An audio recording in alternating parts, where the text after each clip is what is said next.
Hello, Packers fans. Welcome into Packers News. I'm Kassidy Hill. We're here in Lambeau where the Packers have finally got their receiver, wide receiver Christian Watson out of North Dakota State University.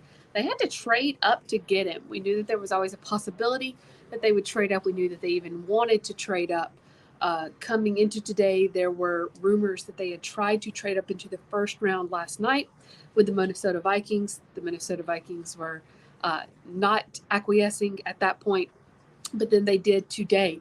Packers had to give up a decent little bit to move up to get Christian Watson at pick 34. They gave up both of their second-round picks, pick 53, which they had received from the Las Vegas Raiders when trading Davante Adams, and pick 59.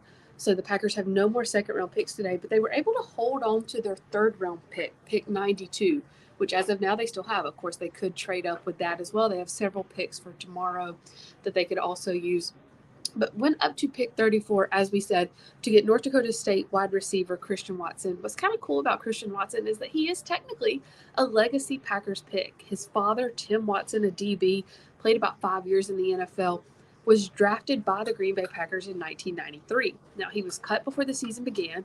He never played for the Packers. He went on to play for the Chiefs. He played for Washington. He played for a few other teams to play about 4 or 5 years, but was originally drafted by the Packers. So something that was very, very cool for Christian and his family.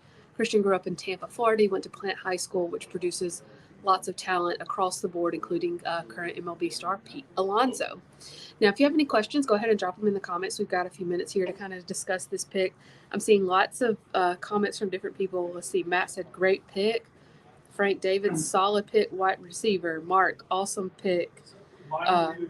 Seems like a lot of you really like this pick, but there are some questions as well.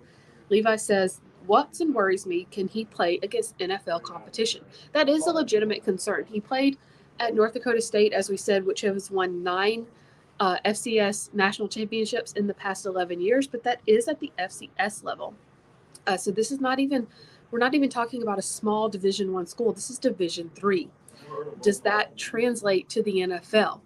Will Hendrickson, director of football ops for the Packers, spoke to us right after the pick and said that he believes that what Christian can do stands out more than even necessarily FCS talent, and that he feels he will be able to come into the NFL and compete. We asked Christian that as well, and he said that he knows that that was a knock against him in the process, but he said, quote, it's just the amount of work, the amount of dedication, and holding everybody to a standard as far as what North Dakota State University does. NDSU just does it differently. Everybody has a role, and you learn early to earn your role and define your role. NDSU just prepares you to win, prepares you to be successful. At the end of the day, I'm going to be working hard, regardless of how many times I touch the ball. And that was what Director of Football Ops said as well, was that if the NDSU, at the end of the day, wins national championships. And so the kids that come out of there know what it takes to put in the work, and they know how to prepare. And from there, if they have the talent, everything else can be taught. And so, how well does it translate? I guess we'll still have to wait and see. Michael says, as a Northern Iowa fan, when you and I played NDSU, Watson was a monster. He had an 80-yard touchdown pass and almost 200 total yards on his own. Love the draft Goody is putting together. That's really what they liked about Watson, is that he was essentially a monster. It was his size. It's his ability to separate. He's a bigger receiver. He can body up a guy.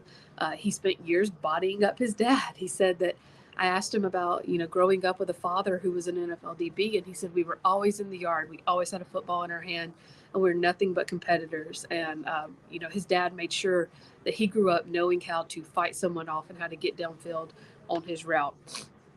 Levi asked, will he be the MVS role to start since he's still raw? It's a very good question.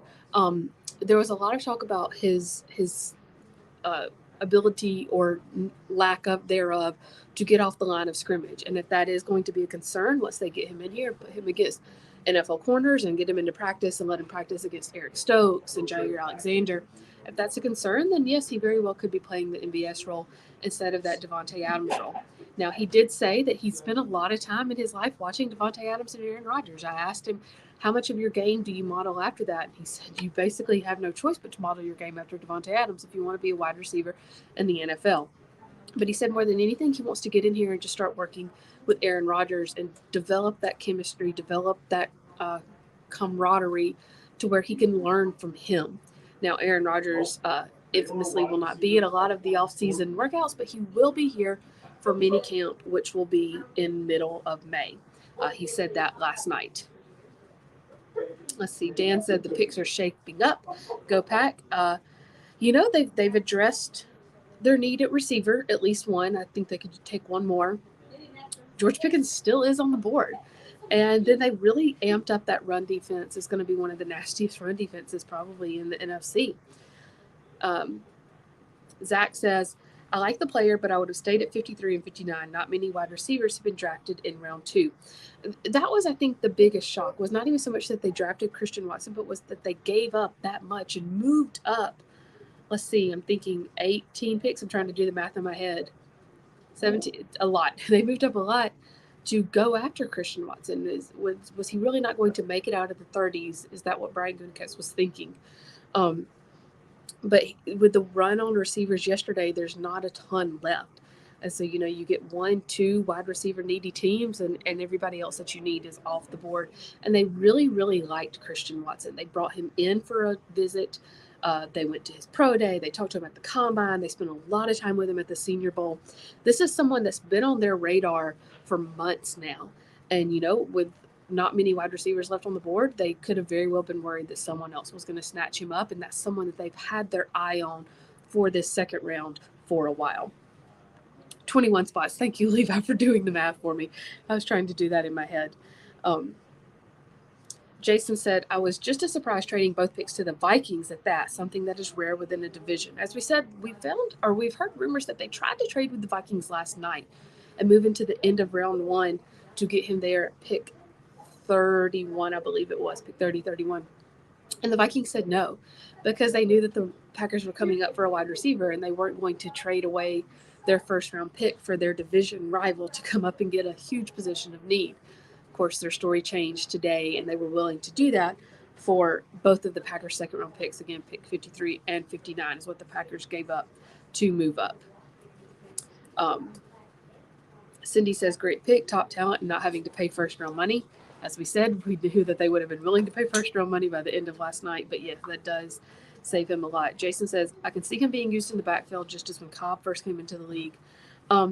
Speaking of that, Christian, not necessarily coming out of the backfield, but just in relation to Cobb, Christian Watson said that he would love to be back there returning kicks, and that, obviously he'll do whatever he is asked to do by the Packers. I asked him specifically, has Matt LaFleur given you any sort of indication of what he wants to use you as in this offense? And he said no, not yet. But he did mention that he knows he can return kicks. He feels like that's something he can do, and that's something he would love to do.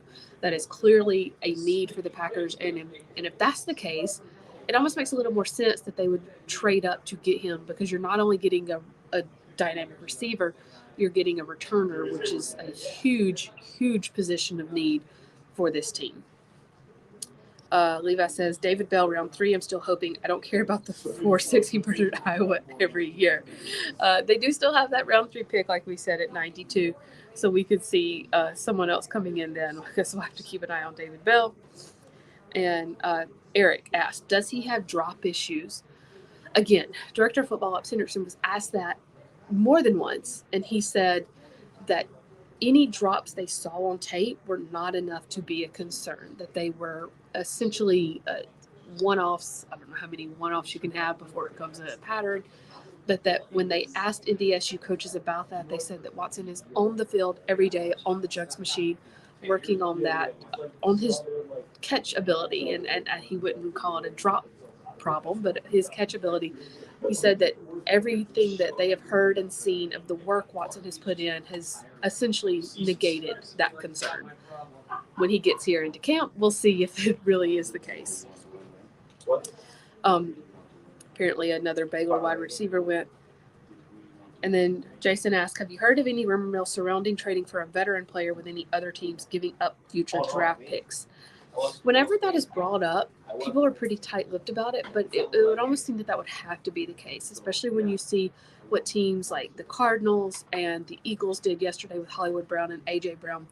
And when you look at someone like the Seattle Seahawks, for example, who are clearly in rebuilding mode and having Tyler Lockett and DK Metcalf.